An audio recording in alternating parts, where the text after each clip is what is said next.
nous aider à prendre finalement, qui peut nous aider à prendre, Ludovic, tu enregistres, c'est ça? C'est ça. Qui peut nous permettre, en vérité, d'avoir une totale indépendance, que ce soit sur le plan affectif, sentimental, social ou professionnel. Et c'est parce que vous gagnez confiance en vous que vous pouvez accepter, refuser ce qui vous convient ou pas, que vous pouvez demander cette sacro-sainte promotion que vous attendez depuis des mois, cette augmentation que vous n'osez pas demander, que vous pouvez prendre une décision difficile. Et c'est pour ça que je vais maintenant passer la main à Ludovic, qui fait ce travail depuis de nombreuses années maintenant avec ses partenaires et qui va, et je vous dirai à la fin comment les choses vont se passer, parce que vous pensez bien que cette affaire ne va pas s'arrêter ce soir. Ludovic, la parole est à toi. Bon, merci beaucoup. Comme on dit en général, tout va démarrer avec tout d'abord une décision suivie d'une action. Et ça, c'est ce qu'on va commencer à mettre en place.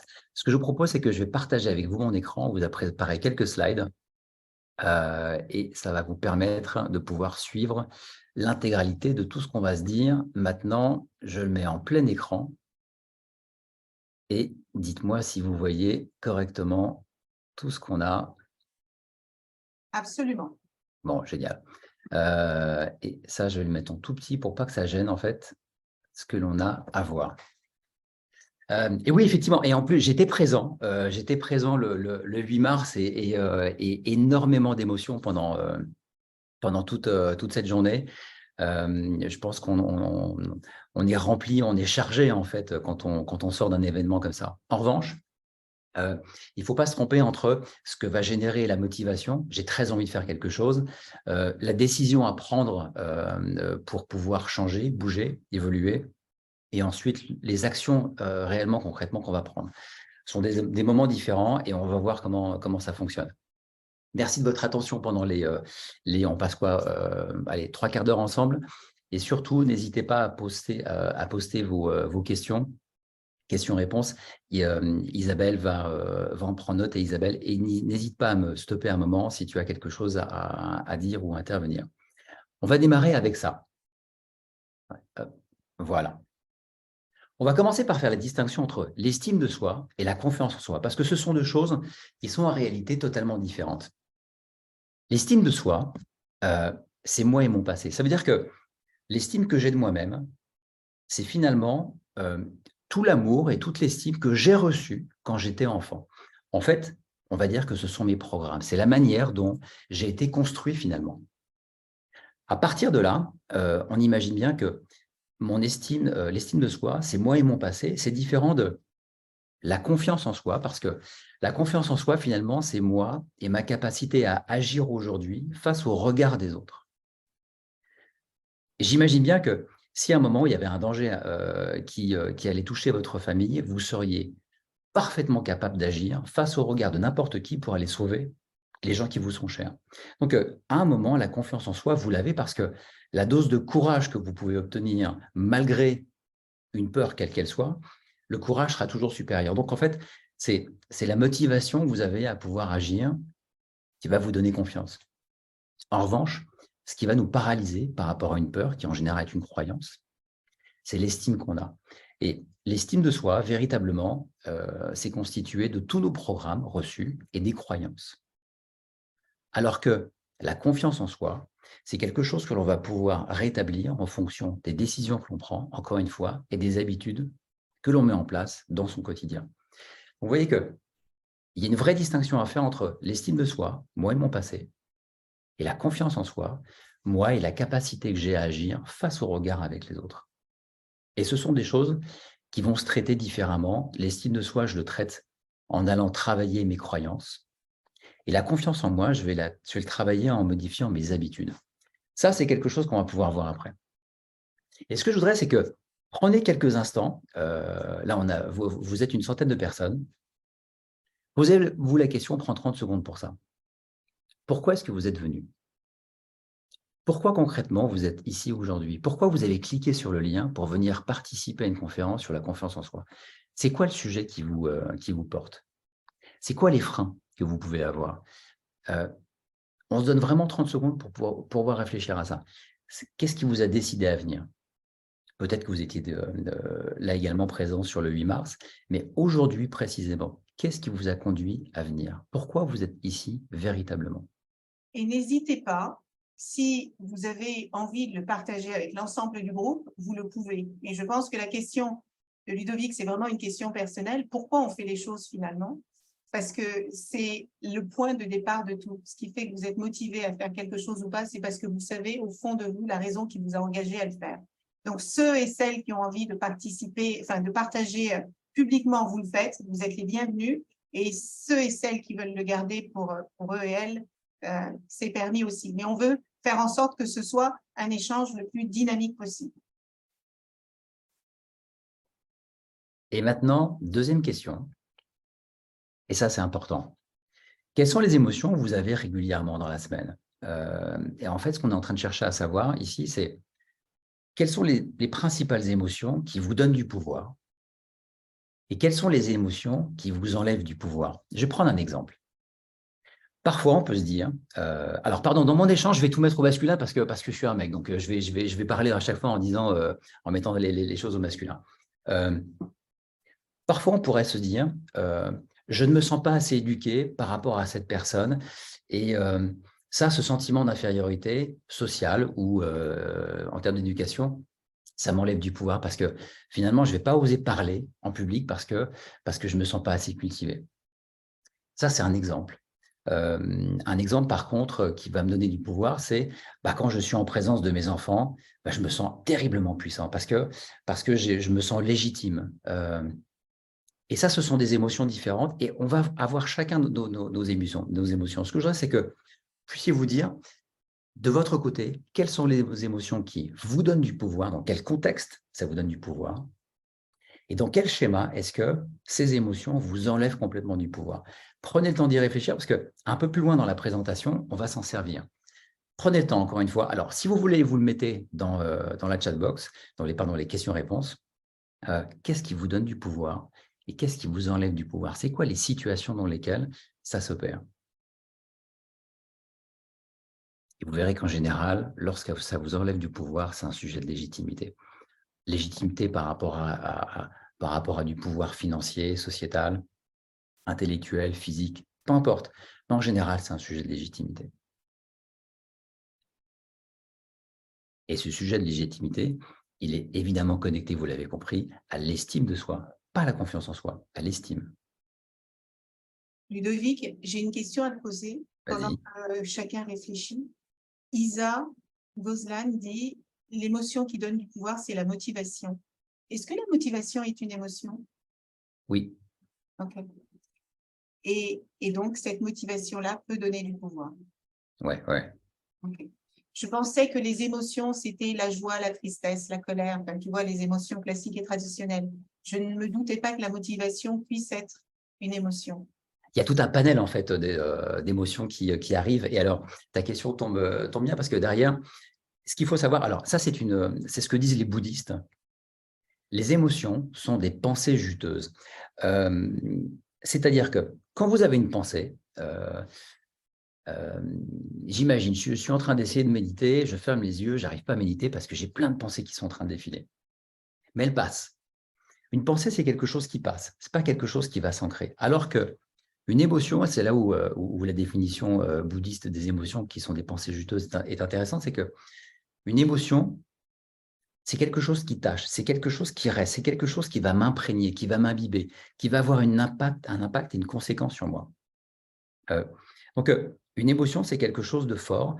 On a tendance à dire d'ailleurs qu'une émotion forte, on va dire tragique, qui peut causer de la difficulté, j'ai à peu près 40 jours pour l'évacuer.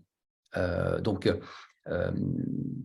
quelque chose qui vous a fortement perturbé, à un moment, il va falloir en parler. Si vous le camouflez, si vous ne prenez pas le courage demain pour aller en parler avec la personne avec qui il y a un sujet, au bout de 40 jours, ça s'engramme dans l'inconscient. Et vous imaginez bien que pendant toute une vie, si on garde les choses pour soi, si on ne les met pas sur la table, si on ne prend pas le temps d'aller parler avec les gens quand il y a eu un sujet, quand on garde les choses pour soi, parce qu'on est renfermé ou parce qu'on n'ose pas, eh bien, on va accumuler au fur et à mesure des couches.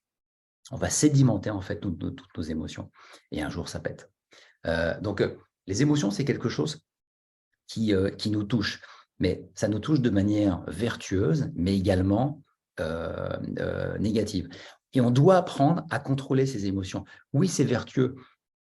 L'amour est une émotion absolument extraordinaire, mais il y a certaines émotions que l'on doit apprendre à contrôler parce que sinon, elles nous utilisent. Oui, et je pense, Ludovic, peut-être que tu peux parler de la peur, parce que je vois que plusieurs personnes parlent de peur. La peur par rapport à la maladie, la peur par rapport au manque de légitimité, au manque de compétences, et la peur peut être l'un des plus grands inhibiteurs qui peut nous empêcher justement d'avancer. C'est le plus grand. Alors, je prends un exemple en termes d'émotion. Le matin, je dois me lever, je n'ai pas envie de me lever. Mais personne n'a envie de se lever. À partir du moment où je suis chez moi, au lit, je viens de sortir, je viens de dormir, j'étais bien, je suis au chaud sous ma couette, je n'ai pas envie de me lever. Personne n'a envie de se lever le matin. Mais je dois le faire. Il y a les choses que j'ai envie de faire et celles que je dois faire. Je dois apprendre à contrôler mes émotions. Et comme tu dis, en termes d'émotions, la peur est sans doute ce qui nous paralyse le plus et ce qui nous empêche le plus d'avancer. J'ai tendance à dire qu'il y a deux types de peur. Il y a la peur bonne, et vous la repérez facilement parce que c'est celle qui nous crée de l'adrénaline, parce qu'il y a un danger réel et immédiat qui arrive. Et c'est une peur bonne parce qu'elle nous met en mouvement. Et il y a la peur toxique. La peur toxique, vous savez, c'est la peur où, quand j'étais petit, je ne mettais pas ma main sous le lit parce que j'avais peur qu'il y ait des monstres. Ça, c'est une peur qui n'est basée sur rien de tangible. Et ça ne va pas déclencher en fait une montée d'adrénaline parce qu'il n'y a pas de danger immédiat, il n'y a pas de danger réel. En revanche, il y a une espèce de paralysie qui s'opère. Donc, dites-vous qu'en général, la peur, il y a deux choses qui vont s'opérer. Soit ça me met en mouvement parce qu'il y a un danger réel. Ça, c'est une peur positive, elle est bonne. Repérez-la. Pour info, en général, une peur qui correspond à un vrai danger, ça représente 8% de l'ensemble de nos peurs. Et lorsqu'une peur vous paralyse, elle est toxique parce qu'en fait, elle vous empêche d'avancer sur quelque chose qui n'existe pas uniquement dans votre tête. Et la peur de l'échec, Ludovic, la peur de l'échec peut être une peur irréelle. Il n'en est pas moins qu'il y a beaucoup de gens qui ne tentent pas quelque chose parce qu'ils ont peur. Et Cécile Bouvard le dit, j'ai vu une autre personne, Isa dit aussi, la peur de l'échec fait que je n'ose pas tenter. Et cette peur-là, on peut dire qu'elle est irréelle. Et vous vous souvenez de cette belle publicité qui disait, je crois, c'était au loto, 100% des gagnants ont tenté leur chance. Ouais. Comment on fait pour paralyser cette peur qui est irréelle et qui peut parfois nous empêcher de réaliser des choses extraordinaires? Alors, ça là-dessus, justement, ce qu'il faut, c'est comprendre comment ça fonctionne. C'est la raison pour laquelle on a commencé en se disant, c'est quoi la distinction entre l'estime de soi et la confiance en soi?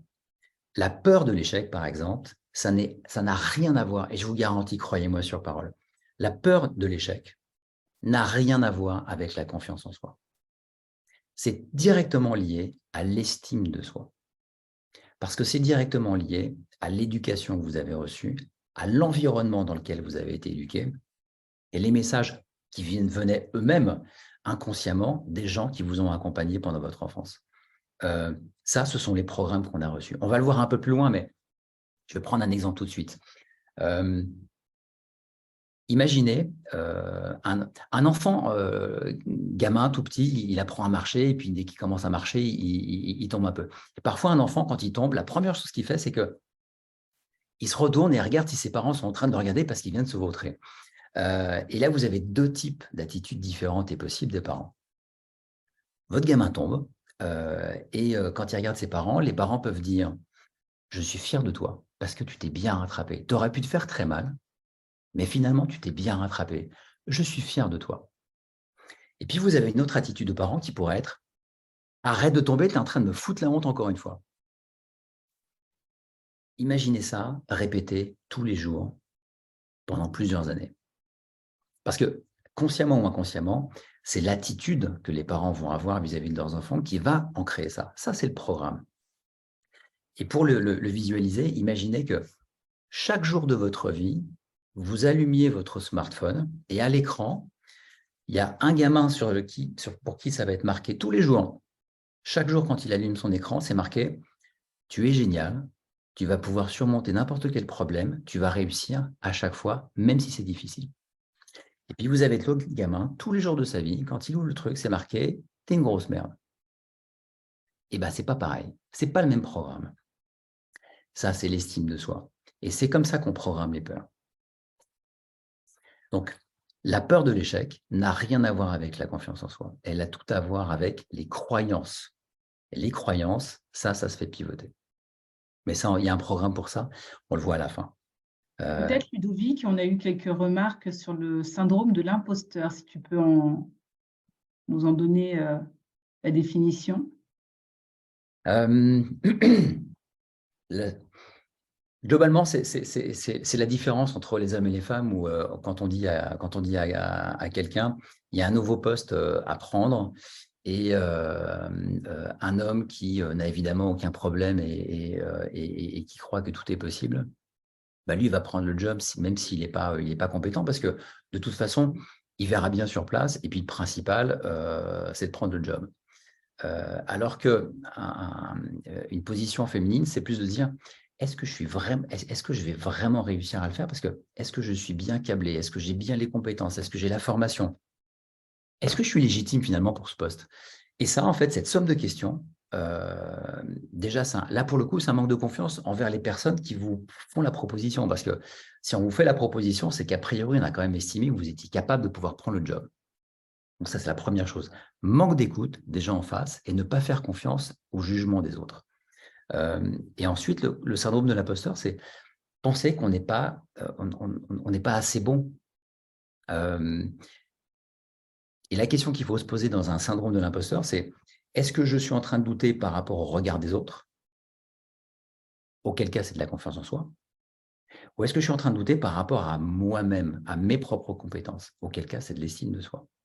Encore une fois, ce qui est important, c'est d'identifier d'où vient le sujet. Parce que, en fait, l'humain, c'est un grand tableau de bord avec plein de boutons et il faut trouver les bons boutons sur lesquels appuyer. Et quand on parle d'émotion, finalement, il y a une chose, ça on pourra en reparler, la respiration, c'est la télécommande de vos émotions. À chaque fois que vous avez une émotion forte à gérer, par exemple avant de faire une conférence, ou de parler en public ou en réunion, apprenez à respirer. La respiration, c'est la télécommande de vos émotions.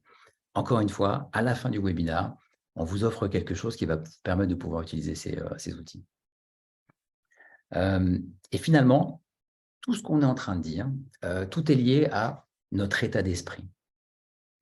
Et la question que je vous pose, en fait, c'est, d'après vous, est-ce que notre état d'esprit, la manière dont on pense, le mindset positif ou négatif, est-ce que ça affecte notre performance? Résolument. Et ce qu'il faut avoir en tête, c'est que, et ça marche pour tout le monde, je ne vois pas la réalité telle qu'elle est. Je vois toujours la réalité telle que je suis. Et finalement, ça veut dire que je vois la réalité au travers de mes filtres, au travers de mes programmes, au travers de mes croyances. Parce que, je vais vous donner un exemple là ici.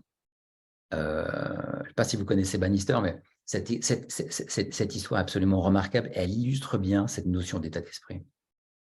En 1954, dans la vieille Angleterre, l'Académie scientifique britannique a décrété que le corps humain ne peut pas courir 1 mile en moins de 4 minutes. Pour des raisons évidentes de biologie, si on court en moins de 4 minutes, le corps se désintègre, il se casse, peu importe. Bon, évidemment, c'était des âneries, mais en l'occurrence, ça veut dire qu'il y a une autorité scientifique, gouvernementale, qui avait décrété qu'il y avait une limite, que l'on ne pouvait pas courir le mile en moins de 4 minutes. Et en 1954, Roger Bannister court le mile en 3 minutes 59. Ça veut dire quoi? Ça veut dire qu'il y a une personne qui, à un moment, a dit « Moi, je décide de ne pas fixer ma limite au niveau de la limite gouvernementale ou scientifique. Je pars du principe que moi, je vais les pousser, les limites. » Donc, d'une part, ça veut dire ça, que c'est possible individuellement. Je suis mes propres limites et je ne laisse pas les autres être ma limite. La deuxième chose, mais fascinante, qui s'est déroulée derrière, c'est que dans les mois qui ont suivi, des centaines de personnes ont couru le mile en moins de 4 minutes. Des centaines de personnes. Ça veut donc dire que l'ADN de l'être humain n'a pas évolué en quelques mois. C'est l'état d'esprit qui a changé. C'est-à-dire que Bannister, simplement en faisant sa performance, a montré à tout le monde que finalement, il y avait un plafond et que ce plafond a été rehaussé à un autre niveau. Et à partir de là, des centaines de personnes y sont allées. Ce qui veut dire qu'à partir du moment où je refuse les limites qu'on me donne, je peux continuer à avancer. D'ailleurs, je vous donne un bonus ici. Pardon. Lorsqu'une personne vous dit que quelque chose est impossible, il y a 2 solutions. Soit cette personne vous dit que c'est impossible parce qu'elle a atteint elle-même ses propres limites. Auquel cas, c'est compréhensible. Soit elle vous dit que c'est impossible parce qu'elle cherche à vous contrôler. Rappelez-vous bien de ça. Lorsque vous présentez une idée, lorsque vous présentez un projet, à moins évidemment qu'on soit face à des experts bien précis avec une connaissance métier ou sur une création d'entreprise, mais pour quelque chose que vous voulez réaliser, une ambition personnelle, si quelqu'un vous dit que c'est impossible, soit elle atteint ses propres limites, soit elle cherche à vous contrôler. Mais en général, c'est l'un des deux. Posez-vous cette question sur les faux avenirs où ça se passera. Ce qui veut dire que c'est Steve Jobs qui disait à l'époque, il n'y a que les fous pour changer le monde, parce que finalement, les gens normaux suivent les règles. Les gens normaux, finalement, restent dans le programme. Ils ne peuvent pas changer le monde parce que ils suivent les règles, ils continuent à fonctionner comme tout le monde, voire même, et c'est le problème finalement dans la transformation des entreprises, les gens normaux freinent le changement. Et on se pose la question, est-ce qu'il n'y aurait que les faux pour changer le monde? Et moi, je ne pense pas. Je pense que on a besoin d'être inspiré, on a besoin d'une motivation collective, c'est ce que vous êtes en train de faire ici en étant présente. Et tout démarrera toujours avec une décision et une action. À chaque fois, sans exception, vous voudrez changer quelque chose, il y aura toujours 2 temps. Tout d'abord, une décision à prendre et ensuite une action à réaliser. Et je vais vous montrer à quoi ressemble une inspiration. Il y a un magnifique film qui a été tourné, là, qui est passé sur Netflix. Jessica Watson a fait le tour du monde sur son voilier à 16 ans. Vous imaginez bien que ça illustre 2 choses. Elle a mis sa peur dans ses propres limites, parce qu'elle a évidemment eu peur, mais elle a décidé d'avoir plus de courage que de peur. Dites-vous que la peur est quelque chose qui est absolument terrible à surmonter. Et la peur, lorsqu'elle est individuelle et qu'elle touche nos propres croyances, elle est terrible. Donc, ne cherchez pas à baisser votre peur, parce que ça, c'est compliqué. En revanche, cherchez toujours à augmenter votre courage. Vous aurez toujours beaucoup plus de facilité à augmenter votre courage qu'à baisser votre peur. Donc, lorsqu'il y a une peur, dopez le courage. Vous verrez, ça fonctionne systématiquement. Mais voyez bien que là, une gamine de 16 ans qui fait le tour du monde, c'est juste incroyable. Mais elle a pris une décision, elle a agi, et surtout, voyez la puissance de l'estime de soi. Parce que pour faire ça à 16 ans, elle a forcément l'amour et l'estime et la confiance de ses parents. L'estime de soi qu'elle a bâtie est incroyable. Si vous êtes vous-même parent, pensez-y. La confiance, pas que l'amour, la confiance que vous allez accorder à vos enfants vont bâtir ça. L'estime de soi. L'amour n'est pas suffisant. C'est la confiance qu'il faut donner à vos enfants. Et Ludovic, si tu me le permets, je vais rebondir parce que Diaraillé dit il y a la peur aussi de décevoir ceux qui nous font confiance. Donc, on évite de prendre le risque sur des choses qu'on ne maîtrise pas. Et je pense que l'exemple de Jessica Watson répond très bien à ça, d'autant que souvent, les femmes ont peur de décevoir les parents, décevoir les profs, décevoir. Mais tout le temps que l'on met à avoir peur de décevoir les autres, on n'en sait rien du tout, parce que souvent, on met chez les autres des attentes nous concernant qui ne sont pas toujours vraies, donc il faut toujours les vérifier. 2, je crois que c'est Nelson Mandela qui disait que ce n'est pas en étouffant votre lumière que vous permettez aux autres de briller. Et 3, votre vie, c'est la vôtre. Et si les personnes qui vous aiment le plus, parce que Ludovic parlait tout à l'heure d'amour, quand vous êtes parent et que vous aimez vos enfants, tout ce que vous voulez, c'est qu'ils réussissent et c'est qu'ils soient heureux. Et si leur façon de réussir et d'être heureux ne correspond pas fatalement, forcément à la leur, ben, c'est pas grave, puisque tout ce qui compte, c'est qu'ils soient heureux pour vous. Donc, vous empêcher de faire des choses et prendre le risque de réussir parce que vous avez peur de décevoir, je pense que c'est le plus mauvais chemin à prendre. Complètement. Et il y a une manière assez simple de le définir. Si j'ai peur de décevoir, alors je n'agis pas. Si je n'agis pas, je ne teste pas et je stagne. Je vais prendre une… Ah si, tiens, ça me fait penser. Si vous connaissez le livre de Clarissa Pinkola, qui a écrit un ouvrage magnifique, Femmes qui courent, alors Femmes qui courent ou Femmes qui dansent avec les loups. Et il y a une phrase magnifique en fait dans ce livre. À un moment, elle dit lorsqu'un bateau est arrimé au port, il est en sécurité, c'est un fait. Mais ça n'est pas pour ça que sont faits les grands navires. Ça veut dire que le principe même de l'évolution, c'est la prise de risque. Et je vais le répéter, c'est important. Le principe même de l'évolution, c'est la prise de risque. À chaque fois que vous n'allez pas vers un risque, à chaque fois que vous n'osez pas franchir l'obstacle, vous stagnez. Vous n'évoluez pas. Et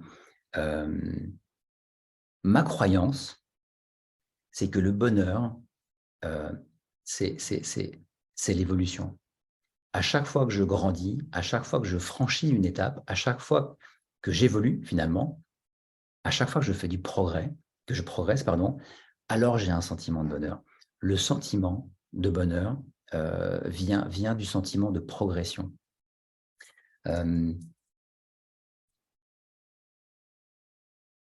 N'hésitez jamais à progresser, encore une fois. Et on a un sujet finalement en France, c'est que on a tendance à taper sur les gens qui prennent un risque et qui échouent. C'est culturel, tant pis, il faut faire avec. Mais on a même dans la Constitution française du pays, on a inscrit dans la Constitution le principe de précaution. Ça veut dire qu'on a annihilé en fait la culture de la prise de risque. Ok, tant pis, c'est dans le pays. Faites avec. Ce qui compte, ça n'est pas ce que les autres vont faire. Ce qui compte, c'est ce que vous allez faire. Quand on prend l'exemple de Jessica Watson, vous pourriez dire finalement c'est bien, c'est un exemple sur Netflix, mais c'est un peu trop loin de moi. Ce que je voudrais, c'est vous montrer un exemple d'une décision suivie d'une action. Là, ce que vous voyez en fait, ce sont mes enfants. On était un jour dans les Pyrénées et on s'est dit, ça serait bien d'aller, là on était à 2000 mètres d'altitude, et je leur ai dit, les enfants, est-ce que ça vous dirait de monter à 5400 mètres d'altitude? Là, ils m'ont dit, ouais, ok, ça nous intéresse. Et je leur ai dit, pour donner du sens au voyage qu'on allait faire, et pour pouvoir aller finalement à 5004, on est parti au Népal. Je leur ai dit, vous allez apprendre à pitcher, vous allez lever de l'argent, et l'argent que vous allez lever, vous allez le donner à une école que je connais au Népal. Eh bien, l'année suivante, Alix et Terence, que vous voyez, là, sont à 5400 mètres d'altitude. Ils ont levé 2500 € en allant pitcher devant des entreprises, et ils sont montés à 5004. Ils avaient 13 et 14 ans. Ce qui veut dire qu'à un moment, on a pris une décision et on est passé à l'action. Et je vous garantis qu'à chaque fois que vous aurez cette séquence en tête, j'ai quelque chose qui a l'air d'être impossible. Vous pouvez demander à ces deux gamins si un truc est impossible. Ils sont bien éduqués, donc ils ne vous riront pas au nez, mais ils n'en penseront pas moins. À chaque fois que vous avez quelque chose qui vous semble impossible, vous avez toujours 2 temps. Prenez la décision et passez à l'action. Ça marche dans tous les cas. Ce qui me permet de me présenter là finalement, mais on est déjà bien avancé. Moi, je suis fondateur de la société Atae et c'est la plateforme de formation qu'on va vous proposer à la fin de cette conférence, notamment sur la confiance en soi. Et toute l'idée, en fait, c'est que, et ça répond à cette question que vous avez soulevée, j'ai peur de décevoir. Avant de vouloir être bien avec les autres, vous devez apprendre à être bien avec vous-même. L'intégralité de l'éducation qu'on reçoit, et quasiment dans tous les pays, c'est qu'on nous dit on doit être bien avec les autres. Je vous invite à l'occasion à aller dans un parc d'enfants, un mercredi après-midi, et regardez comment en fait les parents se comportent avec les enfants. Et vous entendrez dans un mercredi après-midi au parc viens ici, arrête, descends, laisse passer la dame. Et imaginez en fait qu'on a été construit comme ça. On a été programmé comme ça. On nous a programmés pour être bien avec les autres. Je ne pourrai jamais être bien avec qui que ce soit si je ne suis d'abord pas bien avec moi-même. Et le problème, c'est qu'on a aussi cette culture du « si je pense à moi, avant les autres, je suis égoïste ». Et bien ça, sincèrement, et je le dis avec mes mots, pardon, mais ça, c'est des conneries. Ça n'est pas égoïste de vouloir être bien d'abord avec moi-même, parce que le jour où je suis bien avec moi, alors je représente un socle solide.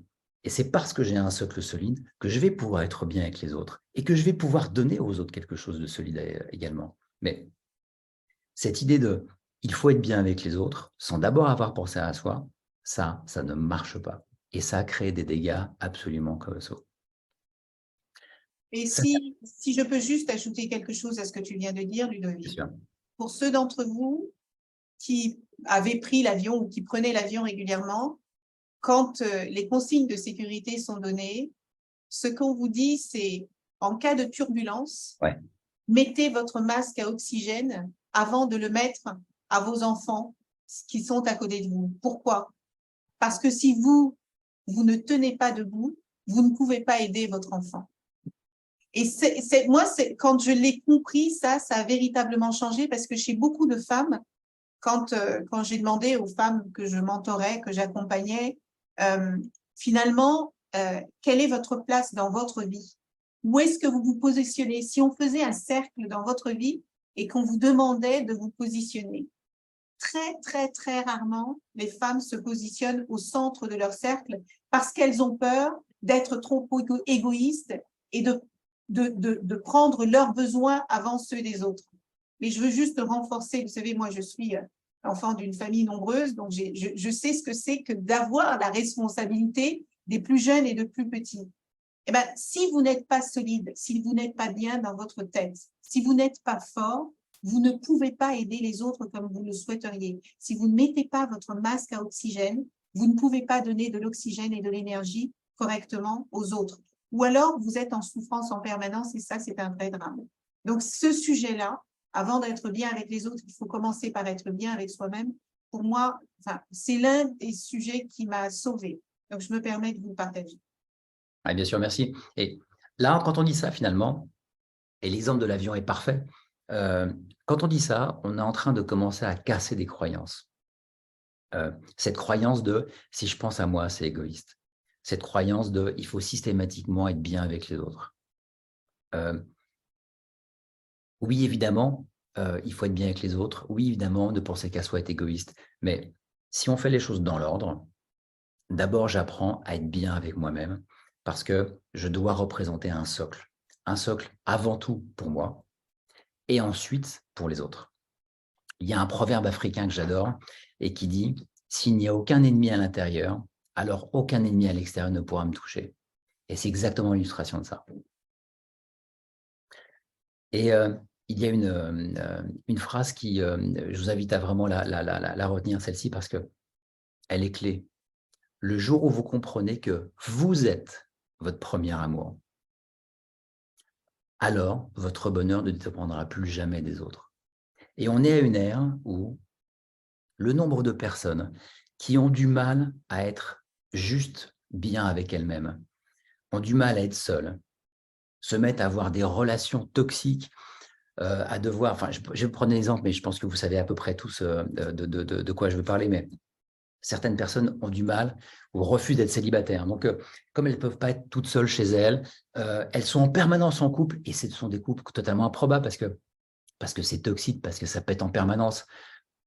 Quand vous avez quelqu'un qui vous dit « je ne comprends pas, ça m'arrive toujours qu'à moi », bah, ça veut dire qu'on est en boucle, qu'on n'a toujours pas compris. Et dans la vie, tant que vous n'avez pas compris un truc, la vie vous le resserre.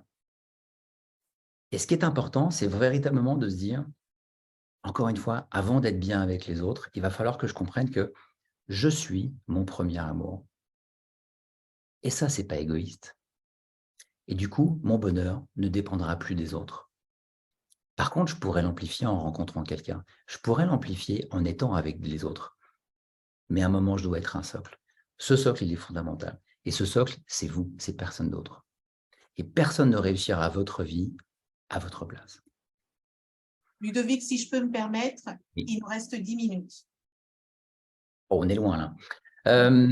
Alors, je vais accélérer. Vous connaissez On peut aller à 15 si on termine à 20h. Bon, ça marche. Vous connaissez cette phrase où on dit elle va se rendre malheureuse. Et en gros, si on prend le mot maladie, le mal a dit, ça veut dire que quand je suis en train de ruminer, parce qu'en fait, c'est de la rumination finalement, lorsque je suis en train de ruminer, c'est que je suis en train de créer du cortisol. Cortisol, c'est très bien le matin pour se réveiller. C'est une hormone dans le cerveau. Mais si je suis en permanence en phase de rumination, en gros, si je suis en train de stresser, eh bien, ce qui se passe, c'est que le cortisol, en fait, à haute dose, c'est un peu comme un acide dans le cerveau. 10 minutes de rumination, dites-vous qu'il faut 5 heures au cerveau pour éliminer le cortisol qu'on a créé en 10 minutes. Ce qu'on oublie de dire, c'est que elle va se rendre malheureuse, ça marche aussi dans l'autre sens. Elle va se rendre heureuse. Quand on parlait de mindset tout à l'heure, c'est exactement ça. J'ai la possibilité de pouvoir décider de la manière dont je vais conduire ma journée. Mon état d'esprit se décide le matin. Si vous réussissez le conditionnement de votre état d'esprit le matin, alors vous allez réussir votre journée. Donc, si je contrôle mon état d'esprit, je contrôle ma réalité, tout simplement. Et j'accélère parce que finalement, il y a beaucoup de choses à voir. La raison pour laquelle on a du mal à changer, c'est parce que, en général, on cherche à changer au travers de deux choses. Et même si on finit par ça uniquement, mais c'est quasiment le plus important. On se plante parce qu'on cherche à changer avec soit de la motivation, soit de la connaissance. Et ça ne marche pas pour les deux raisons suivantes. C'est que lorsque je veux changer par la motivation, c'est une mèche courte. La motivation, c'est quelque chose qui est conscient. C'est quelque chose qui va durer 1, voire 2 semaines. Et comme la motivation est quelque chose de conscient, dites-vous que le conscient représente 20% de notre journée, l'inconscient représente 80% de la journée. 20% contre 80%, vous avez perdu d'avance. Ça ne marche pas. La motivation ne sera jamais suffisante pour durer dans le temps. Et la connaissance, on se plante parce que la connaissance est un potentiel, mais pas une action. Et c'est le passage à l'acte qui fait qu'on change, pas le fait d'avoir envie. Donc, ça veut dire que si on veut véritablement changer, il y a 2 parcours fondamentaux à avoir. Le premier parcours, c'est de changer ses croyances. C'est le programme finalement qu'on a évoqué avec l'estime de soi. Et le parcours des habitudes. Une habitude, c'est un chemin neuronal fréquemment emprunté. Si je veux changer d'habitude, je dois créer dans mon cerveau un nouveau chemin neuronal. Et nous sommes la somme de nos habitudes. Et nos habitudes, elles sont conditionnées en fait par les croyances qu'on a pu avoir. Parce que une habitude, en fait, c'est une réponse à un problème que j'ai rencontré fréquemment. Donc, à force de rencontrer ce problème, j'ai mis en place une manière de le traiter. Et là, du coup, je suis en train de me dire que s'il nous reste peu de temps, je vais sélectionner, si vous le voulez bien, je vais sélectionner les slides à voir. Je te donne l'heure très précisément, Ludovic, il est 19h40. On prévoit une clôture à 20h. Mais c'est tellement passionnant en fait que ça, on pourrait y rester. Oui, on a de très beaux commentaires, merci, c'est absolument passionnant. N'hésitez pas à tous nous poser vos témoignages, vos réactions, ça nous fait plaisir de les lire. Alors, regardez, je prends vraiment les slides précis. Sans action choisie et déterminée, votre passé devient votre avenir. Encore une fois, l'estime de soi, c'est notre programmation. Si à un moment, vous ne prenez pas une décision, mais une décision ferme et solide pour dire « Ok, maintenant, je veux que ça change », eh bien, votre passé, vos programmes continueront à rester tout votre avenir. Et vous allez retomber dans ce qu'on a évoqué tout à l'heure, de ce que vous disiez tout à l'heure sur les commentaires. J'ai peur de faire quelque chose parce que j'ai peur de l'échec. Et moi, je vous dis, justement, il faut échouer pour réussir. Et on a tous commencé par ça. On a commencé à vouloir marcher. On a commencé par se casser la figure pour un jour marcher. Enfin, le sens même de l'évolution, c'est la prise de risque. Et la prise de risque ne peut pas fonctionner dans 100% des cas. Le sens même de l'évolution, c'est la prise de risque. Et la prise de risque, c'est justement de réussir de temps en temps, mais principalement d'échouer. Donc, le sens même de votre évolution, elle passe par la somme des échecs que vous allez avoir. Et de temps en temps, vous allez réussir. Ne vous privez pas de ces enseignements qui, à un moment, vont vous donner la solution. Je sélectionne. Et dites-vous qu'on n'est pas ce qu'on sait, on est ce qu'on fait. Rappelez-vous de ça. Vous avez envie de quelque chose, vous avez lu des bouquins, vous avez regardé des séminaires comme ce soir, et vous avez appris quelque chose. Mais ce n'est pas parce que vous savez quelque chose que vous allez pour autant passer à l'action. La seule chose qui compte, c'est lorsque vous prenez une décision et que vous passez à l'action. Et donc, en fait, c'est l'ancrage des habitudes que vous mettez en place qui va compter. Il faut 21 jours pour commencer à ancrer une nouvelle habitude. On l'a dit, une habitude, c'est un chemin neuronal fréquemment emprunté. Il faut 21 jours pour commencer à créer un nouveau chemin neuronal. C'est la raison pour laquelle, j'anticipe, on va vous proposer un programme de formation en 21 jours. On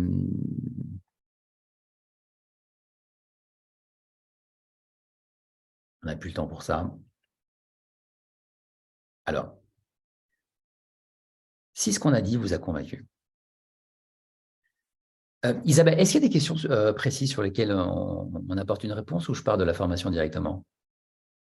On peut proposer à toutes les personnes qui nous suivent de continuer de nous poster leurs commentaires et si des questions, elles viendront par la suite. Ok, ça marche. Alors, tout ce qu'on vient de dire, et en fait, il y en a tellement à dire, je vous ai dit à peine la moitié de tout ce que j'avais prévu.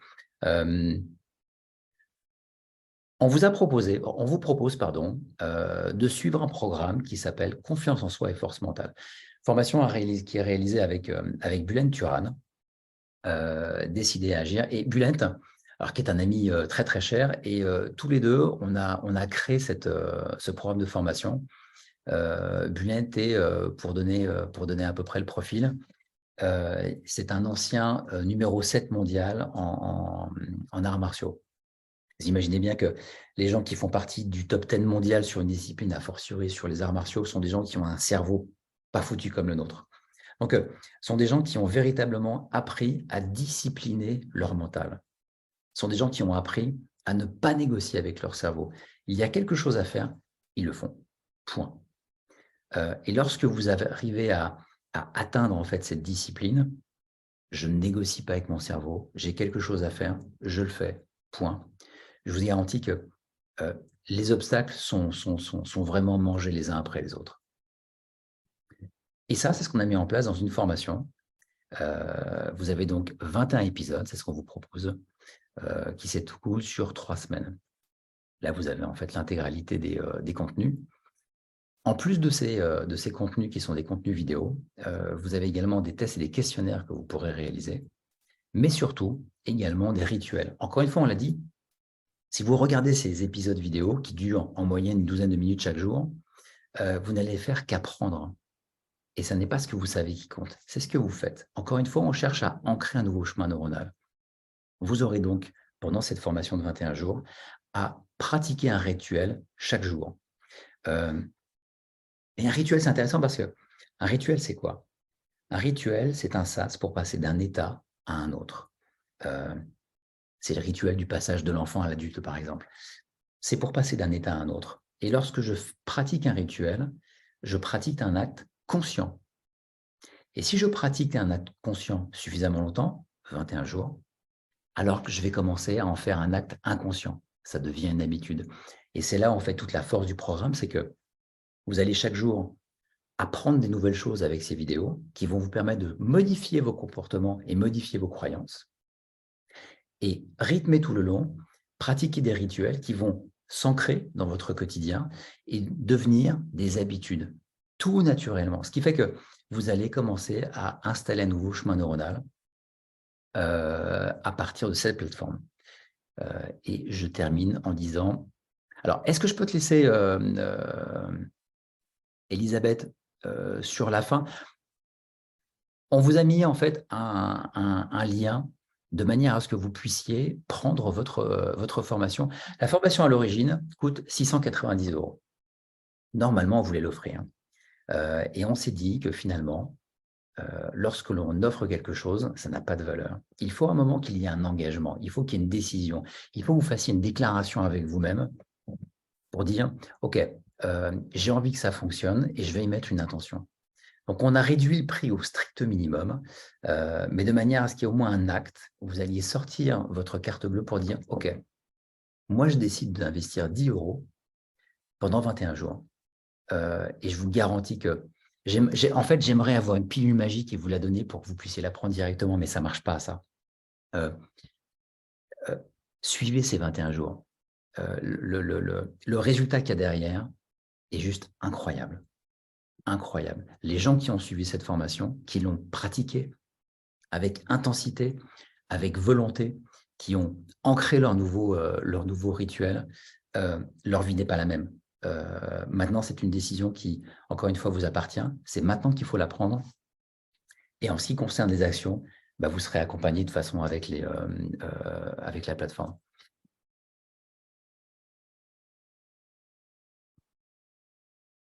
Merci Ludovic. Merci infiniment. Est-ce que tu veux terminer par ça ou Alors, oui, juste pour dire, vous allez recevoir un nouvel email sur lequel vous aurez le lien en fait qui s'affiche ici, le lien sur lequel vous pourrez aller sur le site Atae où vous aurez la page du programme Confiance en soi. En scrollant vers le bas, vous aurez ce petit pavé qui vous dira « Je réserve ma place », qui vous permettra d'arriver sur l'inscription. Et lorsque vous serez à l'étape de règlement, vous rentrez ce code promotion, puissance du lien 200, c'est ce qui vous permettra de ne pas payer 690, mais 10 € la formation.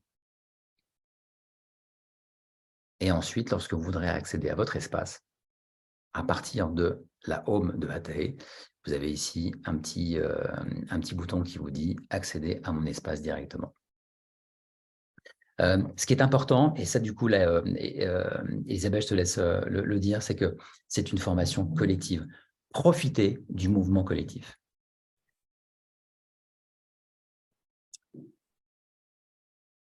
Je veux bien que tu me laisses la dernière slide, si tu veux bien, Ludovic. Ah, pardon, il faut que je le remette. Alors, d'abord, je pense que si nous étions dans une salle, tu aurais un tonnerre d'applaudissements.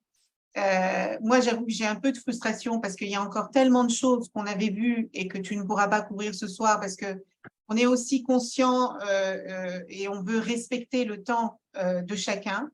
J'ai vu beaucoup de questions, Ludovic, qui demandent si tu partageras ce deck. Je ne sais pas si est-ce que tu avais prévu. Non, pas celui-là. Il est, non, pas il est celui-là. confidentiel. Donc, de toute façon, peut-être pour vous dire comment les choses vont se passer. D'abord, vous l'avez compris, Ludovic a beaucoup insisté là-dessus, le fait de prendre une décision suivie d'une action, c'est la clé de tout. La procrastination, c'est généralement ce qui nous empêche de réussir, mais on ne s'en rend pas compte. Et on procrastine et on se trouve 1001 raisons de procrastiner. Et en attendant, on n'avance pas. Donc, prendre une décision et passer à l'action, c'est absolument fondamental. On n'est pas du tout là pour vous vendre une formation. Vous vous doutez bien qu'une formation qui coûte 690 €, 10 €, c'est rien du tout. Mais nous voulons que vous preniez la décision et nous voulons que vous vous engagiez et que vous compreniez que c'est un investissement que vous faites sur vous-même. La troisième chose que je voulais vous dire, et by the way, les 10 € vont aux actions de l'association, si vous vous posez des questions. Ensuite, vous dire que il est extrêmement important pour nous, au sein de la puissance du lien, de faire des actions collectives, des actions qui embarquent le plus grand nombre. Et Ludovic l'a un peu dit tout à l'heure, ce qu'on veut créer, c'est un mouvement collectif. Vous voyez, quand vous vous inscrivez au sport ou quand vous décidez tous les dimanches matins d'aller courir, si vous êtes à 2, à 3 ou à 4, eh ben, même quand vous n'avez pas envie de vous lever le matin parce qu'il fait froid, parce que vous êtes fatigué, le fait que vous soyez entraîné par d'autres de vos amis ou de vos collègues, ben, ça vous donne un peu de force et un peu de courage pour y aller. Et donc, on a décidé de porter cette formation sur 3 semaines. Il y a 21 jours d'exercices concrets et pratiques. Cette semaine, c'est la semaine 0 qui va permettre à tout le monde de s'inscrire. La formation va véritablement démarrer la semaine prochaine. Et à la fin de chaque semaine, donc le dimanche 30 pour la première semaine, le dimanche 7 pour la deuxième semaine, eh bien, on se retrouve pour prendre les questions, les interrogations, les suggestions, les recommandations que vous pouvez avoir. Et le dimanche 14, donc le 30, c'est le démarrage. Le 7 et le 14, ce sont les semaines pour répondre aux questions que vous pourriez avoir. Et la semaine du 15 mai, on se retrouvera, toutes les personnes qui ont participé à cette formation, pour célébrer la réussite de cette formation. Je peux vous assurer que si nous y allons ensemble et que régulièrement on se retrouve pour partager ce qui a été facile ou difficile, eh bien, ça changera tout. Et donc, vous avez une semaine pour vous inscrire. À la fin de cette semaine, on ferme les inscriptions. La formation est lancée lundi et elle se terminera le 15 mai. Et vous avez 21 jours d'exercices concrets et pratiques pour changer votre chemin neuronal, pour changer les habitudes que vous avez, qui sont parfois mauvaises dans le sens où elles vous empêchent de vous réaliser, de vous accomplir. Et ma foi, si 50 d'entre vous devenez des warriors, des queens et des kings parce que vous avez décidé de prendre les choses en main et de faire les choses différemment, eh ben, ce sera déjà une belle réussite. Et si vous êtes 200 à faire ce chemin-là, alors là, ce sera un pur miracle. Donc vraiment, Ludovic, d'abord, merci pour la générosité d'Ataé. Merci pour cette belle formation que tu nous as faite. Je pense qu'on y serait resté encore 1 heure. Et maintenant, mesdames et messieurs, l'action, la décision et l'action vous appartiennent. On vous enverra, si ça n'est pas déjà fait, les liens qui vont vous permettre de vous inscrire. Et on se retrouve lundi prochain pour commencer et le dimanche suivant pour partager ce qui s'est bien passé et ce qui mérite d'être partagé. Merci infiniment à toutes et à tous. Je vais peut-être vous donner la possibilité de poser des questions si vous en avez. Alors, en attendant que les questions arrivent, et soyez bavardes, mesdames, on a besoin de vos retours. Je vais me permettre de préciser, n'hésitez pas à nous envoyer vos questions, peut-être demain, si vous avez besoin de plus de réflexion ou autre, sur l'adresse contact@8mars.org. On pourra vous faire suivre une foire aux questions très précises sur tous ces sujets. Et puis, on aime bien également vous voir sur les réseaux. Venez nous voir sur Facebook, sur Instagram, sur LinkedIn. On souhaite vraiment faire grandir notre communauté. Donc, on a besoin de vos commentaires. On a besoin que vous soyez avec nous pour vos encouragements. Et je vous en remercie par avance. Alors, merci Isabelle. Peut-être une question à laquelle tu peux répondre, Ludovic. Combien de temps faut-il prévoir chaque jour pour les exercices? Et merci pour le partage. C'est 30 rien. minutes. La question. Ouais. Concrètement, la formation a été conçue pour les gens qui n'ont pas le temps.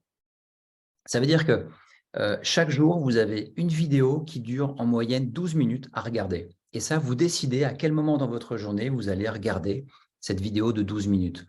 Pour info,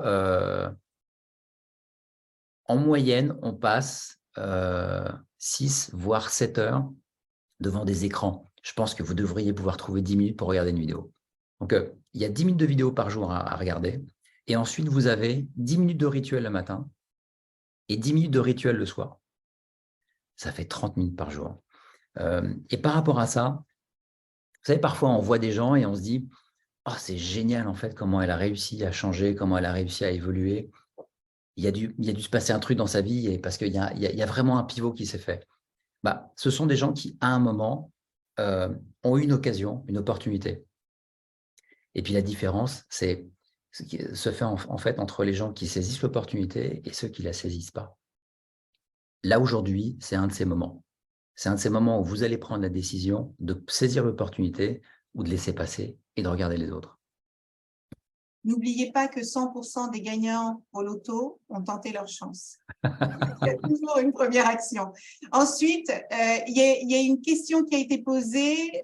Les points du dimanche, c'est Nicole qui pose la question, les points du dimanche se feront via les webinaires. Oui, les 3 points se feront via le webinaire. Ce qu'on ne fera pas en virtuel, c'est célébrer, s'embrasser, boire et manger ensemble. Donc, il y aura une séquence de retrouvailles, mais sinon, les 3 points du dimanche se feront en webinaire.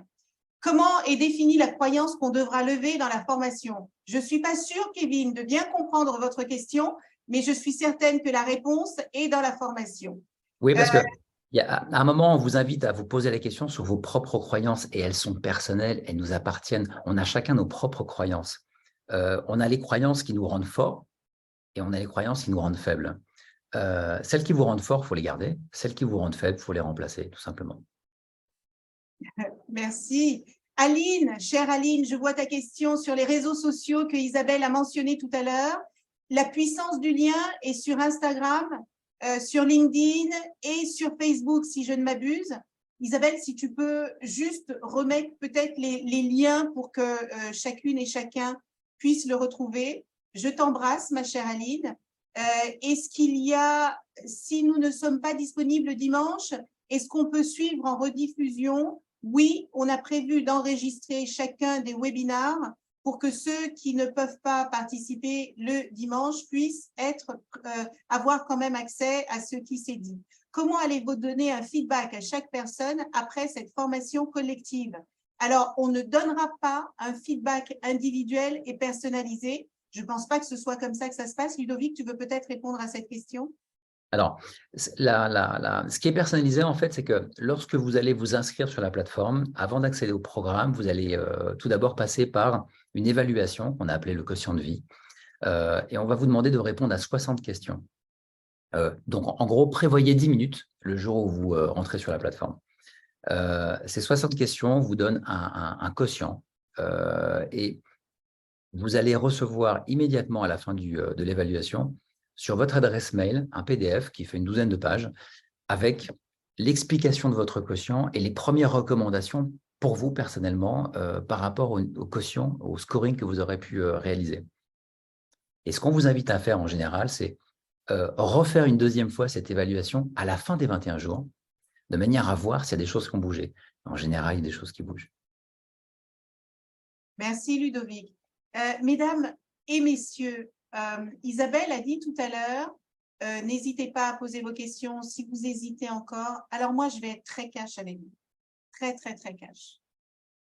Si vous hésitez encore, ne le faites pas parce que personne n'est obligé de faire quoi que ce soit. Je voudrais juste que vous compreniez que quand j'ai décidé de lancer cette initiative,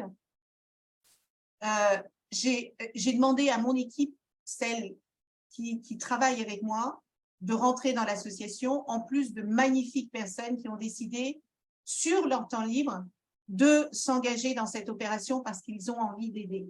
Mais ce qu'il faut que vous compreniez, c'est que tout doit venir de vous, parce que nos moyens sont limités encore pour l'instant. Et donc, parfois, on n'a pas le temps de répondre à tout le monde, mais on ne va certainement pas vous supplier et vous relancer pour que vous fassiez quelque chose qui est important ou pas pour vous. Il faut vraiment que vous compreniez ça. La question de prendre son destin en main, la question de décider d'avancer ou pas, elle est extrêmement importante. Donc, je veux que vous sachiez qu'à la fin de la semaine, les personnes qui se seront inscrites feront cette formation, mais on n'aura pas la possibilité de relancer tout le monde et de répondre aux questions individuellement. Et là, on a vraiment besoin que vous vous engagiez. Et quand je vous disais tout à l'heure que lundi, on commence l'aventure ensemble, eh ben, ma foi, que l'on soit 50 ou 100 ou 200, peu importe, on commencera l'aventure ensemble parce que sinon, ça nous demande beaucoup trop de travail, de gestion, d'organisation qu'on ne peut pas se permettre pour l'instant et j'espère que vous le comprendrez. Alors, bien sûr, je prends une dernière question parce qu'elle est extrêmement importante. Mélina demande si les réponses aux questions, Ludovic, qui vont être posées vont être gardées confidentielles. Évidemment. Évidemment. La confidentialité de ce travail est absolument fondamental. OK? Et savez-vous déjà quand aura lieu la rencontre de la semaine du 15? Non, pas encore. Mais évidemment, au cours des 3 webinaires qui vont venir, on définira la date.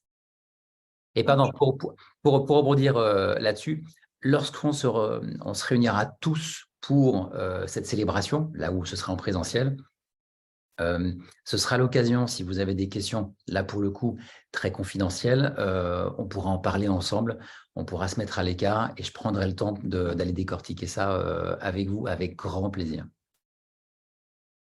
Alors, le temps est venu de remercier encore une fois Ludovic Baumgartner très chaleureusement pour cette magnifique présentation et pour ce très très beau cadeau que tu fais, Ludovic, aux membres de la puissance du lien. Merci Isabelle d'avoir organisé tout ça parce que je sais que c'est entre 2 et 3 heures du matin que tu prends ça en plus de tout le reste, donc merci infiniment. Merci à vous toutes et à vous tous qui avez participé. Vous avez en vous une force, un potentiel et une puissance extraordinaire. Moi, ce dont je rêve, c'est que vous puissiez en tirer le meilleur pour vous, pour votre famille, pour vos amis, pour toutes les personnes que vous aimez, parce que le monde a besoin de votre lumière. Merci infiniment. Très bonne soirée à tous et à toutes et à très bientôt. Merci à tout le monde. Je vais clôturer, je vais fermer le webinaire. Allez-y et ne laissez jamais personne douter de vous, et surtout pas vous-même. À bientôt, très vite. Merci, bye bye.